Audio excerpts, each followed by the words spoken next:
Dear boys, greetings to you all. I hope and believe that all of you are doing well by the grace of God. By seeing this picture, you can easily guess what we are going to discuss today. Yes, you are absolutely right. Today we are going to discuss about myth and literature. The unit we are going to discuss today, the name of the unit is Myth and Literature. Before going in details about today's lesson, let's talk about what is myth. Myth is a traditional story, especially one concerning the early history of a people or explaining a natural or social phenomenon, and typically involving supernatural beings or events. For example, an ancient Celtic myths. স্নেহের ছাত্ররা প্রাচীনকাল থেকে পুরুষানুক্রমে বহমান বিভিন্ন কাহিনী, মানুষের মুখে মুখে চলে আসা বিভিন্ন কাহিনী, বিশেষত কোনো জাতির আদি ইতিহাস সম্পৃক্ত বিশ্বাস এবং ধারণা অথবা নৈসর্গিক ঘটনাবলীর ব্যাখ্যা। সো এই ধরনের কাহিনী লোক মুখে কথিত হতে হতে যখন বর্তমান সময় পর্যন্ত চলে এসেছে এবং এখনো পর্যন্ত প্রচলিত আছে, এই ধরনের কাহিনীকে আমরা বলছি মিথ বা পৌরাণিক কাহিনী।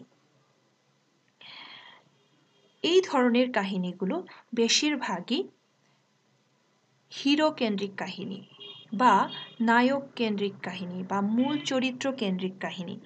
এই ধরনের কাহিনীগুলো প্রধানত তোমার কাল্পনিক বা উদ্ভাবিত বিভিন্ন গল্প থেকে বা বিভিন্ন রূপকথা থেকে উদ্ভূত হয়েছে। আমরা এগুলিকে কখনো কল্পকথা বা রূপকথা বা পুরাণ কথা বলে থাকি। এই ধরনের পৌরাণিক কাহিনীগুলোই আমরা বলছি myth. So what is the relation between myth and literature?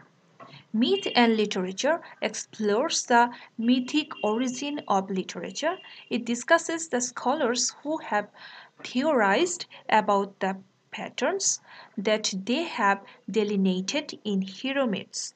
Myths collectively are too varied to share a plot, but common plots have been proposed for specific kinds of myths, most often for hero myths.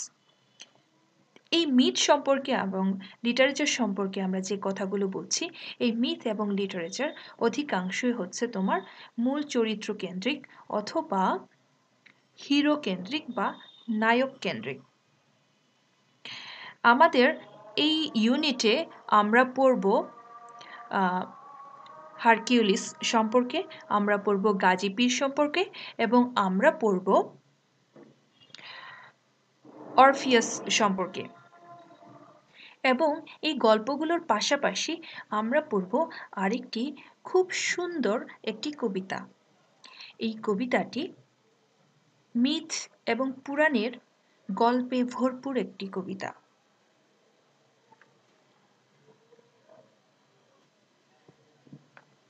So dear boys, today we are going to discuss Unit 14. The name of the unit is Myth and Literature and Lesson 1, Bengal's Face. আজকে আমরা Bengal's Face এই কবিতাটি পড়ব। এই কবিতাটি I have seen Bengal's Face এই কবিতাটি লিখেছেন জীবনানন্দ দাশ এবং এই কবিতাটি ইংরেজিতে অনুবাদ করেছেন ফখরুল আলম এবং এই ইংরেজিতে লেখা কবিতাটি আমরা পড়ব। আমরা অনেকেই হয়তো ভাবি যে আমাদের এই কবিতা থেকে শুধুমাত্র ছোট করে থিম লিখে ফেললেই হয়, তাই কবিতা এত ভালো মতো আমাদের জানার কি প্রয়োজন? সো ডিয়ার বয়স, আমি বলবো কবিতা আমাদের জীবন দর্শনকে গভীর করে। জীবনকে জানতে হলে কবিতা পড়তে হয়। কাজেই আমি বলবো আমাদের সকলের কবিতা অনেক ভালো মতো বুঝে পড়া উচিত। আর এই কবিতা তুমি যদি ভালো মতো বুঝে পড়তে চাও, তাহলে তোমাকে প্রথমত কবির জীবন দর্শন, কবির জীবন এগুলি অনেক ভালো মতো পড়তে হয়। যেহেতু I have seen Bengal's face এই কবিতাটি বাংলার মুখ আমি দেখিয়াছি এই কবিতার ইংরেজি অনুবাদ, কাজেই আমি তোমাদেরকে এটা বলবো তোমরা অনেক ভালো মতো বাংলার মুখ আমি দেখিয়াছি এই কবিতাটি ভালো মতো পড়ো। এবং একটি গানও আছে বাংলার মুখ আমি দেখিয়াছি এটি নিয়ে, তাহলে এই গানটাও তুমি শুনে ফেলো, তাহলে এই লেসনটা বোঝা তোমার পক্ষে অনেক বেশি সহজ হয়ে যাবে। যেহেতু কবিতা বুঝতে হলে কবির জীবন সম্পর্কে বুঝতে হয়, কবির জীবন বোধ সম্পর্কে জানতে হয়, তাই এখন আমি তোমাকে কবি জীবনানন্দ দাশ সম্পর্কে কিছু কথা বলতে চাই। কবি জীবনানন্দ দাশ রূপসী বাংলার কবি, তিমির হননের কবি, নির্জনতার কবি এবং ধূসরতার কবি হিসেবে পরিচিত।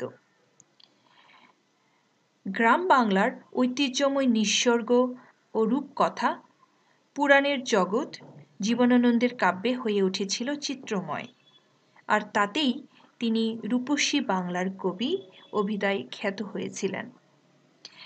তাকে নির্জনতম কবি বলেও ব্যাখ্যা করা হয়।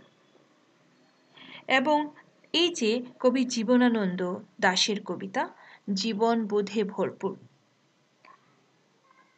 আজকে আমরা যে কবিতাটি পড়ব বাংলার মুখ আমি দেখিয়াছি বা I have seen Bengal's face, এখানটাতে কবি জীবনানন্দ দাশ বিভিন্ন পৌরাণিক উপমা ব্যবহার করে, বিভিন্ন পৌরাণিক কাহিনী ব্যবহার করে এই কবিতাটিকে অনেক বেশি সুন্দর করে তুলেছেন।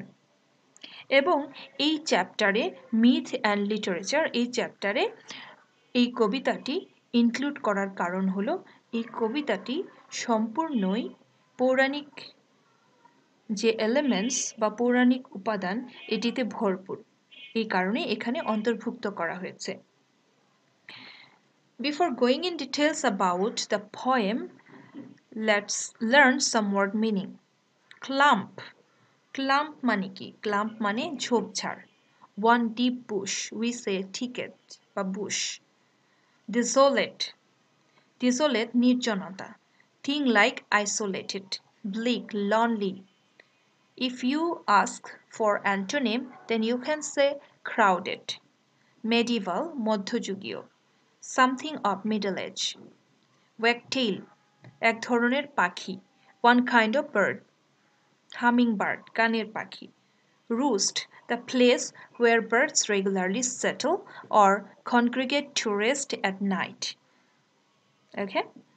Thrush গানের পাখি, the singing bird. Songbird waning something on the process of wane. ক্ষীয়মান বা ক্ষীণ হয়ে যাওয়া. Okay? Dear boys, let's read this poem first.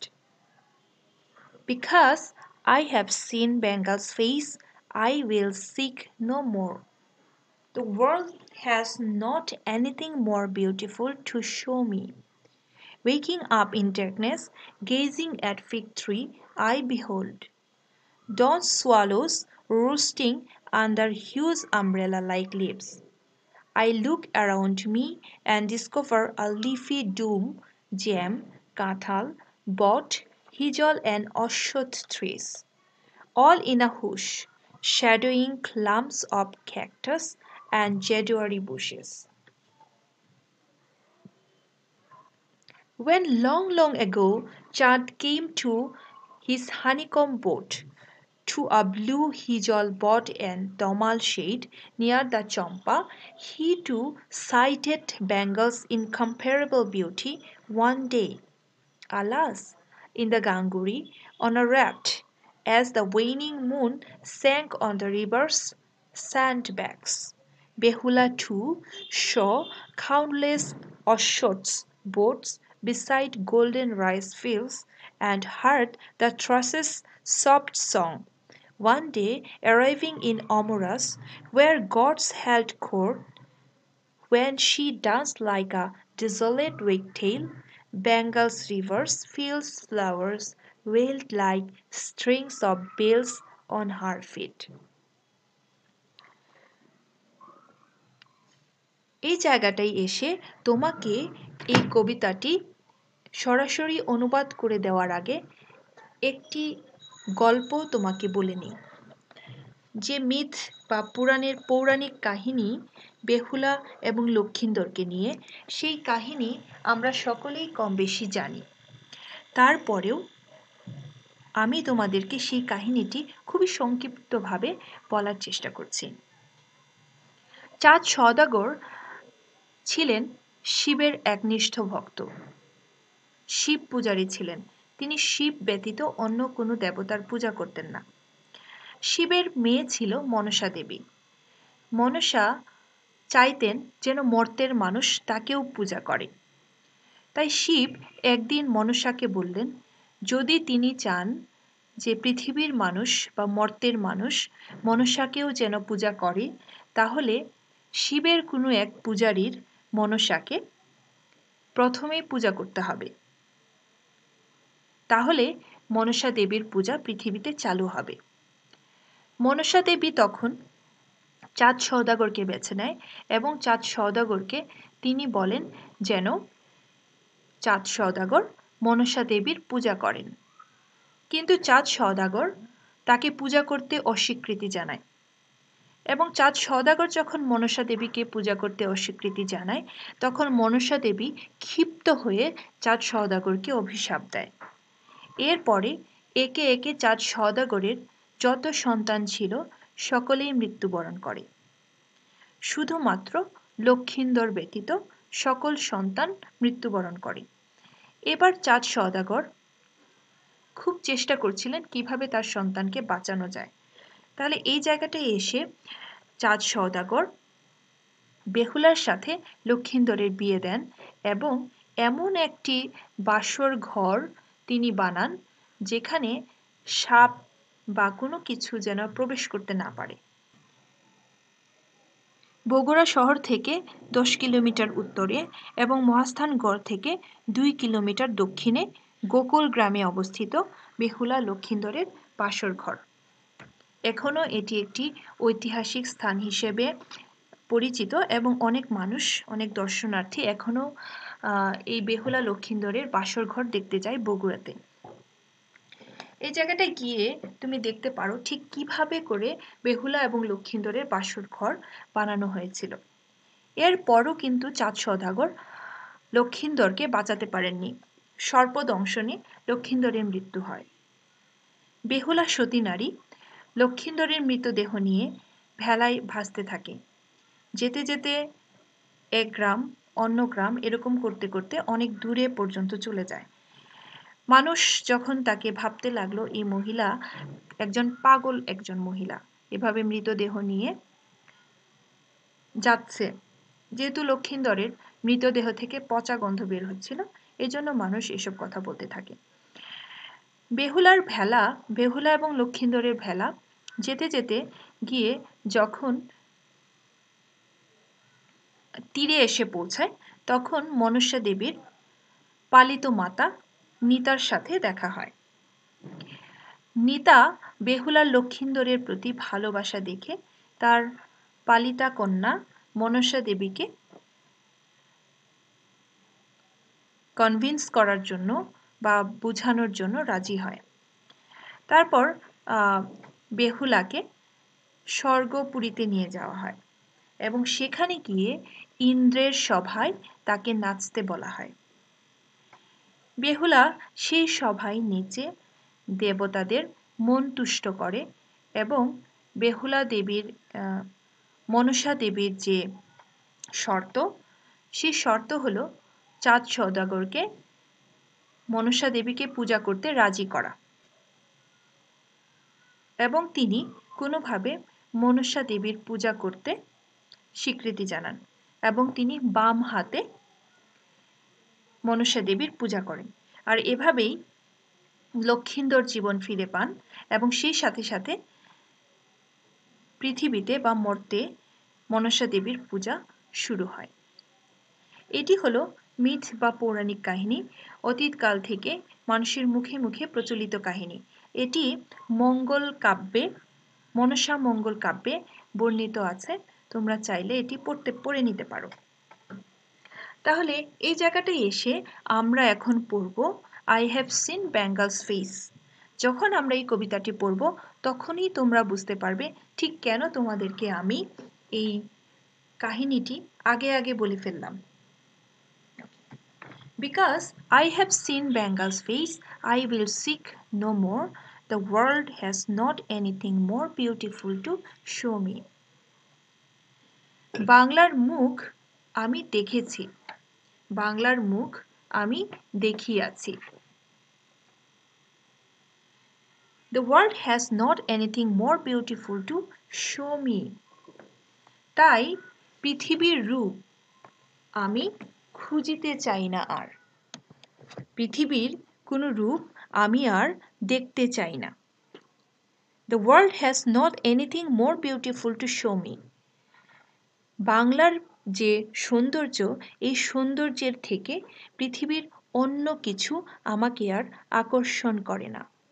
পৃথিবীতে আর অন্য এমন কিছু নেই যা আমার মনকে মুগ্ধ করতে পারে।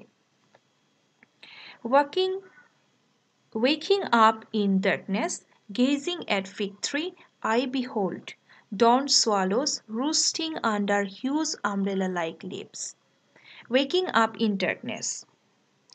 অন্ধকারে জেগে ওঠে, gazing at fig tree. ডুমুরের গাছে চেয়ে দেখি, I behold. ডুমুরের গাছে চেয়ে দেখি, fig tree ডুমুরের গাছ। ডুমুরের গাছে চেয়ে দেখি, dawn swallows roosting under huge umbrella-like leaves. চেয়ে দেখি ছাতার মতন বড় পাতাটির নিচে বসে আছে ভোরের দোয়েল পাখি। তাহলে এই যে অন্ধকার, এই অন্ধকারে জেগে ওঠে তখন ডুমুরের গাছে কি দেখা যায়? দেখা যায় একটি ভোরের দোয়েল পাখি কিসের নিচে বসে আছে? একটি বড় পাতার নিচে বসে আছে। This sentence is a symbolic sentence. এই সেন্টেন্সটির মিনিংটা হলো এরকম যে সকালবেলা ঘুম থেকে উঠেই আমরা প্রকৃতির যে সৌন্দর্যটা দেখতে পাই। কীরকম সৌন্দর্য দেখতে পাই? আমরা দেখতে পাই পাখির কিচিমিচি শব্দ শুনতে পাই। ঘুম থেকে উঠেই এই যে গাছ বা সবুজ গাছগাছালির সৌন্দর্যটা আমরা দেখতে পাই। এই লাইনটাই আমাদেরকে বোঝানো হচ্ছে। এবং এখানে দেখো রুস্টিং মানে হচ্ছে এমন একটা বাসা বা এমন একটা জায়গা যেটাকে পাখি বিশ্রাম নেয়ার জন্য বেছে নেয়। পাখির বাসা বলতে পারো, যে জায়গাটা পাখি বিশ্রাম নেয়ার জন্য বেছে নেয়। I look around me and discover a leafy doom, jam, kathal, bot, hijal and ashwat trees, all in a hush, shadowing clumps of cactus and jadwari bushes. বলা হচ্ছে দেখো, I look around me, চারিদিকে আমি তাকিয়ে দেখি। চারদিকে তাকিয়ে দেখি, চারদিকে তাকিয়ে দেখার পরে কি দেখতে পাই? and discover a leafy doom. চারদিকে তাকিয়ে দেখে আমি আবিষ্কার করতে পারি আমার চারদিকে কি? সবুজের স্তূপ, পল্লবের স্তূপ বা সবুজের ছায়া। জ্যাম, কাঁঠাল, বট অ্যান্ড হিজল অ্যান্ড অশ্বত্থ ট্রিস। চারিদিকে ঘিরে আছে জাম, কাঁঠাল, বট, হিজল এবং অশ্বত্থ গাছের সবুজে ঘিরে আছে চারদিক। জাম, কাঁঠাল, বট, হিজল এবং অশ্বত্থ গাছে ঘিরে আছে চারদিক। অল ইন আ হুশ, সব কিছুই যেন নিশ্চুপ হয়ে আছে। Shadowing clumps of cactus and zedoary bushes. জাম, বট, কাঁঠালের, হিজলের, অশ্বত্থের করে আছে চুপ। Shadowing clumps of cactus and zedoary bushes. ফণিমনসার ঝোপে ষাটি বনে তাহাদের ছায়া পড়িয়াছে। এই যে নিশ্চুপ গাছগাছালি, এদের ছায়া পড়েছে ক্যাকটাস এবং জাদুয়ারি ঝোপের ওপরে। প্রকৃতির যে সৌন্দর্য, এটি বর্ণনা করার জন্য এই ধরনের বর্ণনা কবি দিয়েছেন এই কবিতাতে। Next, When long ago Chad came in his honeycomb boat to a blue hijal bog and tamal shade near the Champa, he too sighted Bengal's incomparable beauty. অনেক বছর আগে যখন চাঁদ সওদাগর তার মধুকরী নৌকায় চড়ে বাংলায় এসেছিলেন, যখন তিনি এসেছিলেন হিজল বট তমালের নীল ছায়া বাংলার অপরূপ রূপ তিনিও প্রত্যক্ষ করেছিলেন। যখন চাঁদ সওদাগর দুঃখ ভারাক্রান্ত মনে ছিলেন, একে একে তার সব সন্তান মারা গিয়েছিল, তারপরেও তিনি কিন্তু বাংলার যে সৌন্দর্য সেটি অবলোকন করতে পেরেছিলেন। One day, alas, in the Ganguri, on a raft মানে ভেলা, একদিন গাঙ্গুর নদীর জলে ভেলায় চড়ে, as the waning moon sank on the river's sandbanks, Behula too saw countless Oshot's bats besides golden rice fields and heard the thrushes' soft song. কি বলা হচ্ছে দেখো, একদিন বেহুলাও গাঙ্গুরের জলে ভেলা নিয়ে দেখেছিল কৃষ্ণা দ্বাদশীর জ্যোৎস্না যখন মরে গিয়েছিল, তখন সেও প্রত্যক্ষ করেছিল। কি প্রত্যক্ষ করেছিল?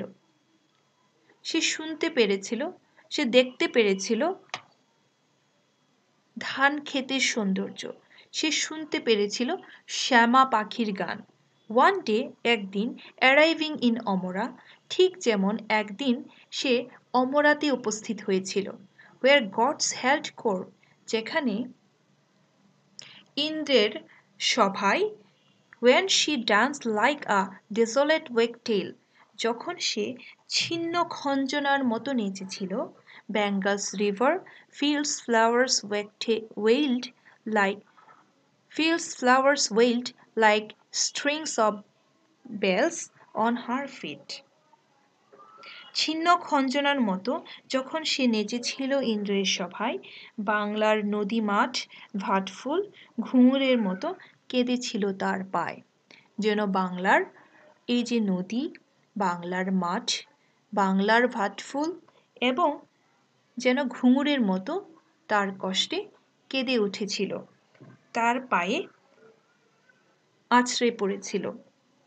এই সুন্দর একটি কবিতা, এখানটাতে বাংলার যে সৌন্দর্য এটিকে বর্ণনা করার জন্য এত বর্ণনা করেছেন কবি জীবনানন্দ দাশ। কবি জীবনানন্দ দাশ নির্জনতার কবি ছিলেন, প্রকৃতির কবি ছিলেন, এবং এখানে তিনি বাংলার সৌন্দর্যকে বর্ণনা করার জন্য এত সুন্দর সুন্দর পৌরাণিক উপকথা, পৌরাণিক কাহিনী তিনি উপস্থাপন করেছেন এবং এটিকে তিনি ব্যবহার করেছেন এই কবিতায়। এখানে দেখো, এখানে বলা হচ্ছে যে বেহুলা নেচেছিল ইন্দ্রের সভায়। বেহুলা যখন ইন্দ্রের সভায় নেচেছিল এবং দেবতাদের মনকে খুশি করেছিল, তাহলে অবশ্যই তোমাকে এই ধারণাটা মাথায় রাখতে হবে, বেহুলার এই নাচ সেটা কতখানি সুন্দর হয়েছিল। সুন্দর সুন্দর যে অপ্সরার যে নাচ, তাদের নাচকে অতিক্রম করে বেহুলা নেচে উঠেছিল এবং সেই নাচে মোহিত হয়েছিল ইন্দ্র, এবং দেবতারা এই সৌন্দর্যে মুগ্ধ হয়ে যায়। তাহলে আমাদের এইটা বুঝতে হবে, ইন্দ্রের সভায় নৃত্যরত বেহুলা খঞ্জনার মতো উপমায় দেশীয় অনুষঙ্গ আছে, তার চেয়ে বেশি আছে জান বাজি রাখা মরিয়া নৃত্যের আভাস, যাকে মৃত স্বামীর জান বাঁচাতে ইন্দ্রের মন গলাতে হবে। তার নাচের একাগ্রতা ফুটে উঠেছে এই উপমায়। এবং এইখানে দেখো ডিজলেট এই কথাটা আছে, ডিজলেট ওয়াগটেইল, ছিন্ন, এই বিশেষণটি হয়তো একটা কাটা মুরগির ছটফটানির কথা আমাদেরকে মনে করিয়ে দেয়, বা চঞ্চল খঞ্জনার তুরীয় চাঞ্চল্যের বার্তা বহন করে। এটি আসলে বেহুলার যে কান্নার কথা এখানে বলা হচ্ছে, দেখো, wailed like strings of bells on her feet. এখানে বলা হচ্ছে বেহুলার কান্নার একটা শিল্পিত রূপ।